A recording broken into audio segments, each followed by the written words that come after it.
Hello.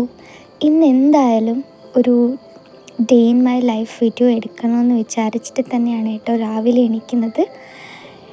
പിന്നെ കുറച്ച് നേരം പുറത്തൊക്കെ ഇരുന്നിട്ട് സ്കൂളിൽ പോകണം പിന്നെ എപ്പോഴും നടക്കുന്ന ഒരു കാര്യമാണ്.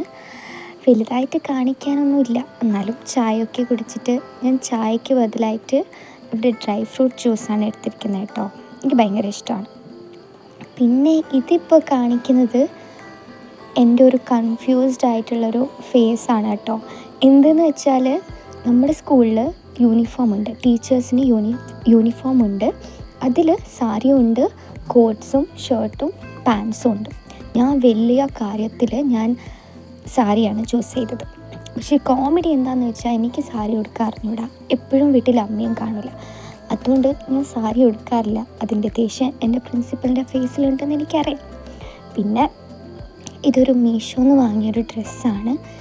ഇന്ന് ഇതിട്ടിട്ട് പോകാമെന്ന് വിചാരിച്ചു. പക്ഷെ പോകുന്ന മുന്നേ ലിപ്സ്റ്റിക്കും ലിപ്പ് ലൈനറും കമ്മലും ഇതൊക്കെ വെച്ചിട്ടൊരു ഫോട്ടോ എടുക്കാമെന്ന് വിചാരിച്ചു. പിന്നെ റെഡിയാവാനൊന്നും കാണിക്കാൻ പറ്റിയില്ല കേട്ടോ. അതിന് മാത്രം സമയമില്ലായിരുന്നു. അതുകൊണ്ട് എനിക്ക് തല കെട്ടണത് എപ്പോഴും കൺഫ്യൂഷനാണ്. എനിക്ക് തല കെട്ടാൻ പ്രത്യേകിച്ച് എനിക്കറിയില്ല. പിന്നെ എങ്ങനെയൊക്കെ കെട്ടിയിട്ട് നോർമൽ ഹെയർ സ്റ്റൈൽ കെട്ടിയിട്ട് പോയി. ഇത് കണ്ടോ, ഇതാണ് എൻ്റെ സോഫ. ഇതിലിരിക്കാൻ പറ്റില്ല. എന്തെന്ന് വെച്ചാൽ ഇതിൽ ഫുള്ള് എൻ്റെ ബുക്സാണ് ഞാൻ നിരത്തി വെച്ചേക്കുന്നത്. അതിനായിട്ടുള്ള പറച്ചിലൊക്കെ ഞാൻ കേൾക്കുന്നുണ്ട്. എന്തെന്ന് വെച്ചാൽ എനിക്കൊരു എക്സാം വരുന്നുണ്ട്. ആ എക്സാമിന് പഠിക്കാനുള്ള ബുക്സാണ് ഞാൻ ഇപ്പോൾ സോഫയിൽ വെച്ചിരിക്കുന്നത്. ഇതിപ്പോൾ ഞാൻ ഓർഗനൈസ് ചെയ്തിട്ട് ടേബിളിൽ വെച്ചാൽ പിന്നെ ഇടയ്ക്കിടയ്ക്ക് എടുക്കുമ്പോൾ എന്തായാലും അത് മെസ്സി ആവാനുള്ള ചാൻസസ് ഉണ്ട്. അതുകൊണ്ടാണ് ഞാൻ ഇതിപ്പോൾ എക്സാം കഴിഞ്ഞിട്ട് വെക്കാമെന്ന്. പിന്നെ സ്കൂളിൽ പോയി ഉച്ചയ്ക്ക് ലഞ്ച് ബ്രേക്കായി നമ്മളെല്ലാവരും ഒരുമിച്ചിരുന്ന് ഫുഡ് കഴിച്ചു. നമ്മൾ ഫ്രണ്ട്സാണ് കേട്ടോ, 3 പേര്. അപ്പോൾ നമ്മൾ ഒരുമിച്ച് ഫുഡൊക്കെ കഴിച്ച് പിന്നെ ഇത് കണ്ടോ, സ്കൂൾ കഴിഞ്ഞുള്ള ഒരു കാഴ്ചയാണ്.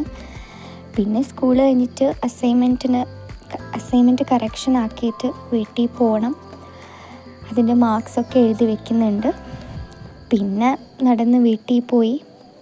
പിന്നെ 5 മണിക്കാണ് എനിക്ക് ട്യൂഷൻ ക്ലാസ് സ്റ്റാർട്ട് ചെയ്യുന്നത് കേട്ടോ. ഞാൻ ട്യൂഷൻ എടുക്കുന്നുണ്ട്. അപ്പോൾ എൻ്റെ പിള്ളേർ വീട്ടിൽ പോയിട്ടാണ് ഞാൻ എടുക്കുന്നത്. എൻ്റെ വീട്ടിൻ്റെ അടുത്താണ്. അതോ കണ്ടോ ഓടുന്നത്, ട്യൂഷൻ കഴിഞ്ഞൊരു സന്തോഷം. പിന്നെ ഇതൊരു കൊച്ചു വാവ ഇവിടെ ഇരുന്ന് കളി. പിന്നെ വീട്ടിൽ വന്നിട്ട് ഫ്രൈഡ് ചിക്കൻ അച്ഛൻ്റെ അടുത്ത് വാങ്ങിക്കാൻ പറഞ്ഞായിരുന്നു. അതും കഴിച്ച് പിന്നെ ഇത്തിരി മന്തിയും കഴിച്ച് കിടന്നുറങ്ങി. ബൈ.